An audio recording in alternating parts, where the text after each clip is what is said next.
کاریان ای وطنم ای زادگاه پدرم، من به هر جا بروم تو را از یاد نبرم. تو که در نگاه من پاریسی، محتوای تو خداست دور از ابلیسی. کاریان ای شهر باستانم، ای که با وجود تو پنهانم، در درونم هست آن خاطره و داستانت.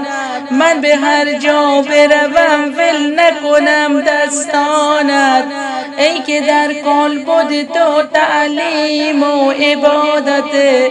هر که در خاک تو باشه بیشک سعادت.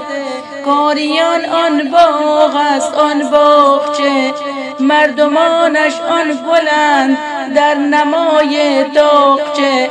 آن گل سرخ و سفید، آن گل روز، آن گل محمدی، آن گل خوشبو که بویش ماندنی. صد درود و صد سلام بر کاریان، کاریان در صدر جدول می ارزد صد جهان.